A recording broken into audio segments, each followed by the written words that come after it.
Bonjour à tous et bienvenue sur la chaîne de l'Hexamone Crypto. Nous sommes le jeudi 13 février 2025, il est actuellement 7h10.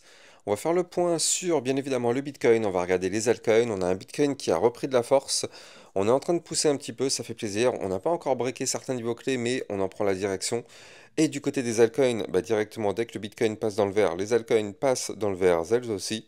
On va regarder tout ça en détail, on va regarder les indicateurs, le calendrier macroéconomique.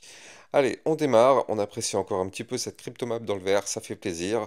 On commence avec le calendrier macroéconomique, avec aujourd'hui donc à 14h30 les inscriptions hebdo au chômage et le prix à la production mensuelle pour janvier. Alors, on aura aussi pas mal de news à traiter, hein. Il s'est passé pas mal de choses depuis hier quand même, il faut le noter. Alors, parmi toutes ces choses, eh bien, qu'est-ce qui s'est passé? On a commencé par une bonne nouvelle avec Crypto Détente qui nous pousse que la SEC examine officiellement les demandes d'ETF Spot Solana de Bitwise, 21 Shares, Canary et Van Eck. Donc, c'est la première étape vers une potentielle approbation. Alors, bien sûr, attention, hein, en cours de route, il peut y avoir des allers-retours à faire sur les formulaires, des petites modifications, mais ça semble quand même plutôt bien parti tout ça. On espère que ce sera validé. Alors dans le club Exarocket, on avait vu la crypto Lei. Euh, on a aussi donc Jérôme Powell qui affirme que la Fed ne créera jamais de CBDC sous sa direction lors d'une audition au Sénat. Le sénateur Bernie Moreno lui a demandé de s'engager à ce que les États-Unis n'adoptent jamais de CBDC tant qu'il dirigerait la Réserve fédérale. Jérôme Powell a répondu sans détour oui. Donc ça c'est une excellente nouvelle. Nous en France, enfin en Europe pardon, on y va tout droit hein, dedans. On va créer notre CBDC effectivement européen, donc ce qui est quand même 100% l'opposé. En tout cas, les États-Unis, eux, ils vont vraiment ne pas le faire, a priori, hein. En tout cas, c'est ce qu'il dit. Mais bon, s'ils s'engagent quand même comme ça, c'est que, a priori, c'est pour ne pas le faire. Alors, hier, on avait fait un petit sondage express. Croyez-vous à une seconde partie de Bull Run? Vous êtes quand même plus de 78% à avoir voté pour oui. Et vous êtes quand même 21 à avoir voté pour non. Donc là, la tendance, elle est quand même plutôt claire. Vous pensez vraiment qu'on aura une seconde partie du Bull Run? Et je pense vraiment moi aussi, alors après encore une fois, je ne suis pas Nostradamus, mais en tout cas, je pense qu'on aura une belle seconde partie de Bull Run. On a vu hier midi la crypto ANKR, d'ailleurs ça me fait rire, mais il y a deux personnes hier soir, vers 18h, 19h, qui m'ont dit ouais, est-ce que je peux analyser la crypto ANKR?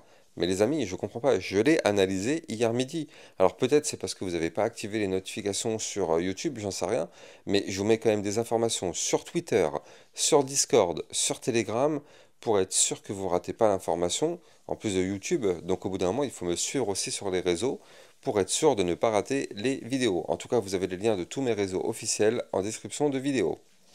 On a vu une belle petite pépite hier, la crypto Arc dans le club Lexa Rocket. On va voir ensemble, mais elle s'est mise à péter, ça fait vraiment plaisir. On a eu un beau petit pourcentage de profit dessus. Jérôme Powell, alors ça on l'avait vu tout à l'heure déjà, pardon.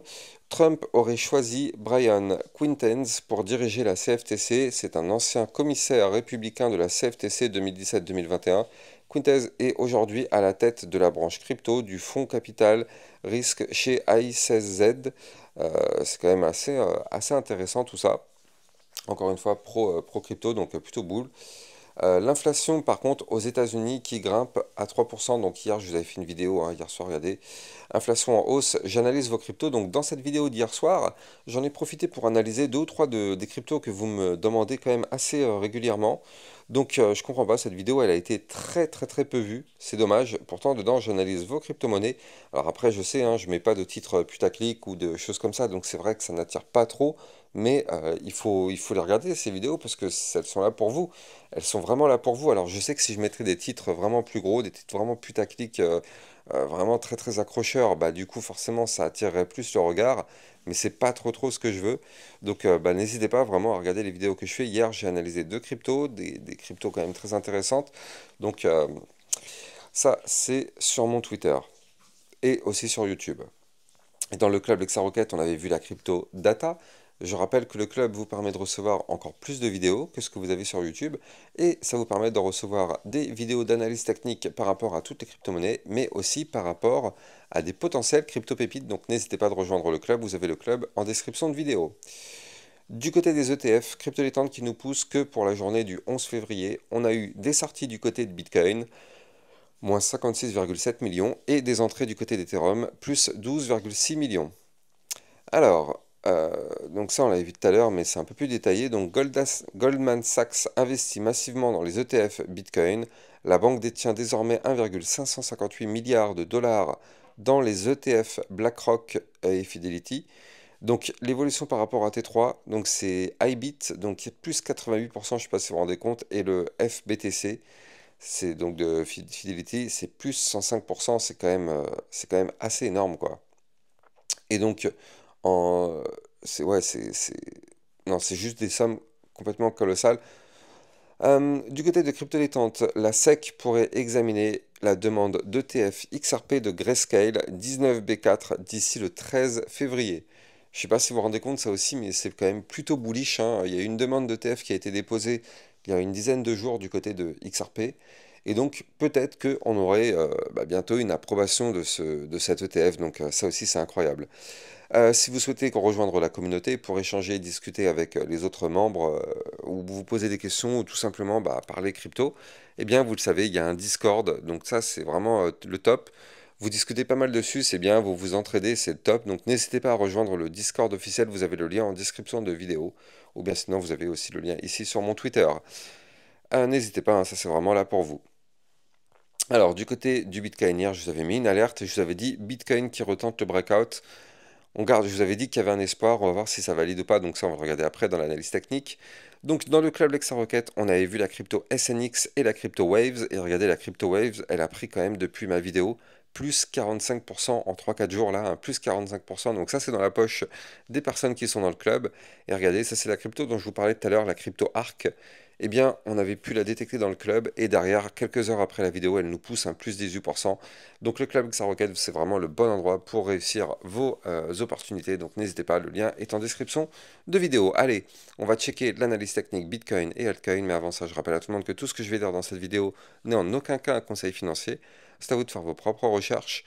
Et n'oubliez pas que le trading de crypto comporte des risques de perte partielle ou majeure. On démarre avec notre Bitcoin. Notre Bitcoin qui pour l'instant est toujours bloqué par une résistance qu'on a été chercher hier. Donc hier, on a eu une belle poussée, hein, quand même, il faut le noter. On a eu une poussée, donc on a été chercher quand même un point plus bas. On a été chercher ici les 94 202 dollars. On a rebondi sur ce niveau clé. Je vais vous montrer après que c'est pas un niveau clé anodin. On a rebondi sur ce niveau clé pour reprendre de la force. On est repassé au-dessus de la résistance des 96 188 et on a été rechercher de nouveau la ligne de tendance baissière ainsi que la résistance des 98 018. Donc je vous avais déjà de toute façon parlé de cette résistance, hein, les fameux 98 018. Ça, cette résistance, c'est du béton armé. Bien sûr, c'est pas n'importe quelle résistance, elle correspond au milieu du range. Donc bien sûr, c'est le point pivot, hein. Si on casse cette résistance, c'est pour aller chercher le haut du range. Tant qu'on ne break pas cette résistance, on a la possibilité d'aller chercher le bas du range. Donc c'est vraiment un point pivot. C'est un point pivot qu'on est en train de marteler depuis 3-4 jours là déjà. Et donc hier encore, on est venu rechercher ce même point pivot. Malheureusement, pour l'instant, nous sommes sur un rejet. Mais ce qui est bien, c'est que maintenant, étant donné qu'on est repassé au-dessus des 96 188, et bien du coup, ce niveau clé nous sert maintenant de support. Donc là, on gravite entre le support et la résistance, mais ce qu'on a fait hier, c'est quand même très très très encourageant. Ça montre que le Bitcoin quand même nous montre des signaux de force. De toute façon, on l'avait vu, hein, mais regardez, on n'a pas formé de point bas plus bas que le précédent. Donc là, au final, du côté du Bitcoin, ça reste toujours complètement bullish. Je vous avais aussi parlé qu'il y avait je vous avais dit qu'il y avait plusieurs indicateurs qu'il fallait surveiller, des indicateurs qui étaient plutôt bullish. Et bien regardez, on y est, on y est. On a le Bitcoin aujourd'hui qui tente le cross-bull du côté du RSI, regardez ça. On est sous la ligne jaune, mais on est à deux doigts de repasser au-dessus, donc ça c'est très intéressant. Et on est actuellement du côté du RSI à 45, donc on est encore très très bas. Si on doit pousser, on a vraiment beaucoup de place. Du côté du momentum MACD, comme vous le voyez là, on est sur un momentum qui est vraiment en totale perte du côté des bears. On est à deux doigts de repasser boule, donc là il est possible que dans un jour, deux jours, peut-être trois, on fasse le cross bull du côté là aussi du momentum MACD. Donc non, franchement, c'est vraiment, vraiment, vraiment encourageant ce que fait le Bitcoin. De toute façon, si vous me suivez, vous le savez, hein, je vous avais déjà quand même dit à plusieurs reprises, qu'on avait l'espoir du côté du Bitcoin, qu'il ne fallait pas perdre espoir parce qu'il y a des choses intéressantes qui sont en train de se mettre en place, eh bien, on est toujours dedans. Donc, je sais qu'il y a beaucoup de personnes qui ont eu tendance à être très négatives, à être très, très, très pessimistes quant à l'avenir du Bitcoin. Mais comme je vous l'avais dit, prenons du recul. Prenons du recul et regardons la courbe en vue mensuelle. Juste ça, en fait, prenons du recul et quand on voit cette courbe, mais on se dit, mais c'est incroyable en fait ce qu'on est en train de faire. C'est incroyable. Donc du coup, même si on se met d'ailleurs aussi en vue hebdomadaire, hein, ça reste là aussi incroyable. Donc bon, il faut, oui, c'est toujours bien de prendre du recul pour bien voir ce qui se passe et pour se dire que bon, oui, on a connu des phases difficiles, mais ça fait partie du game. Et c'est que comme ça que au final on arrive à remonter la pente. Alors, ce que moi je voulais vous montrer, surtout, eh bien c'est ça. En réalité, donc non seulement on est dans une petite phase de consolidation, vous la voyez ici en arrière-plan en violet, mais en fait, on est dans une phase haussière. On est dans une phase haussière parce que quand on regarde bien, eh bien en réalité, on est dans un très joli canal ascendant. Donc comme vous pouvez le voir ici en blanc, eh bien c'est un canal haussier. On fait des points bas de plus en plus haut. On fait des points hauts de plus en plus haut. Donc c'est un très joli canal haussier. On est en réalité dans une configuration haussière, même si on ne s'en rend pas compte, parce qu'on a fait que chuter ces dernières semaines. Mais on est venu chercher ici, donc hier, avec cette mèche, le bas du canal, là, les fameux 94 231 dollars, c'était le bas du canal. On est venu chercher ce bas du canal, on a rebondi parfaitement dessus. Et donc, qu'est-ce qui se passe quand on rebondit sur le bas du canal? Bah, regardez, c'est ici, on avait rebondi sur le bas du canal, et boum, c'est pour remonter et aller chercher le haut du canal. Donc là, on est sur le bas du canal. Si jamais effectivement on arrive réellement à remonter, le but serait d'aller chercher par la suite le haut du canal qui se trouve à 106 481, voire même pourquoi pas aller chercher eh bien, la résistance des 107 872 dollars. Ce serait quelque chose qui pourrait arriver dans les prochaines semaines. Tant que le Bitcoin ne casse pas ce canal ascendant, on reste toujours en réalité dans une belle petite configuration haussière. Maintenant, toujours, le point de blocage, il est là. C'est la ligne de tendance baissière pour l'instant. On n'y arrive toujours pas. On tente, on tente, on tente, on tente, mais on n'y arrive pas. Donc là, aujourd'hui, le niveau clé qu'il faut casser, c'est la ligne de tendance baissière et la résistance des 98 018. Il n'y a pas le choix. Ce sont les niveaux clés qu'il faut breaker pour qu'on puisse décoller. Quand je dis décoller, on se comprend. Il y a plusieurs paliers quand même intermédiaires, mais déjà ça nous permettrait de récupérer le ruban de moyenne mobile et ça nous permettrait d'aller chercher la résistance des... combien c'est? Eh bien ici on a les 99 367, puis on aura les 101 508 et le fameux haut de range dont je vous parlais tout à l'heure à 102 800. Et si on casse ce range par le haut, dans ce cas ce serait pour aller chercher le haut du canal ascendant. Donc gardons espoir, comme je vous l'ai dit hier, c'était le titre de ma vidéo d'hier. Gardons espoir, il y a quand même encore un espoir, et bien on l'a, cet espoir, il est là. Il est quand même solide, et vu la bougie qu'on a fait hier, en plus de ça, c'est une bougie de ravalement haussier, en plus, il faut quand même le noter. Donc l'espoir est quand même 2 fois plus important, donc on va continuer de s'accrocher à cet espoir. De toute façon, tant qu'on est au-dessus des supports, l'espoir persiste. Et moi, personnellement, je continue de croire que le Bitcoin va connaître une belle seconde partie de bull run. Donc bon, on n'y est pas encore, mais ça reste quand même très encourageant ce qu'on est en train de faire pour le moment. Affaire à surveiller. Allez, on va aller checker les altcoins et on va démarrer directement par l'Ethereum qui s'est bien repris hier, ça fait plaisir. Alors, avant de continuer sur les altcoins, je rappelle que vous pouvez me suivre sur Twitter pour recevoir toutes les news et toutes les actualités crypto et vous pouvez rejoindre le club Lexa Rocket si vous souhaitez recevoir des belles petites crypto pépites et des vidéos de suivi régulières par rapport à toutes les crypto-monnaies. N'hésitez pas, le lien du club est en description de vidéo. Donc là, on va aller checker les altcoins. Alors, du côté des altcoins, qu'est-ce qui s'est passé? Eh bien, on a eu un Ethereum hier qui a été chercher sa résistance. Et regardez, on a fait quelque chose d'intéressant, c'est qu'on a même été breaké la résistance. La résistance, c'était les 2723 dollars. Alors hier, on a breaké la résistance, on a clôturé juste au-dessus, on a clôturé à 2736. Bon, c'est une toute petite clôture au-dessus, c'est vrai que c'est pas non plus incroyable, mais cette clôture a quand même le mérite d'exister. On a cassé la résistance et d'ailleurs, vous le voyez, à peine on break la résistance, on revient directement la retester sous forme de support. Donc là, tant qu'on est au-dessus des 2723 dollars, la direction serait d'aller chercher maintenant les 2789, puis les 2900 $, et comme je vous l'avais de toute façon dit depuis quelques temps, quoi qu'il arrive, on reviendra tôt ou tard rechercher le fameux bas de l'ancien range à 3125 $. Ça, quoi qu'il arrive, c'est notre target. On sait qu'on reviendra rechercher ce niveau clé, mais bon, pour ça, il va y avoir tout un travail d'abord. Il va falloir casser les résistances dont je vous parle. Mais en attendant, on essaye de le faire, donc ça c'est plutôt encourageant, hein, ce que nous fait notre Ethereum. Maintenant, bon, on l'avait quand même calculé aussi, hein, depuis 2-3 vidéos. On avait vu qu'on avait ici une belle petite ligne de tendance baissière, regardez ça, hop là, tac. Et donc on l'avait vu hier, hein, ligne de tendance baissière. Hier, on était quand même juste en dessous le niveau clé. D'ailleurs, c'est pour ça que je vous l'avais mis sur mon Twitter. Je sais plus, je vous avais mis un post pour vous dire de surveiller l'Ethereum. N'hésitez pas, hein, Twitter, ça vous permet de recevoir tout ça aussi. Et donc du coup, effectivement, l'Ethereum s'est mis ici, vous le voyez, à breaker, eh bien, la ligne de tendance baissière, donc ce qui est une excellente nouvelle. Et qu'est-ce qui se passe derrière? Bon, bah effectivement, signal d'achat, on pump.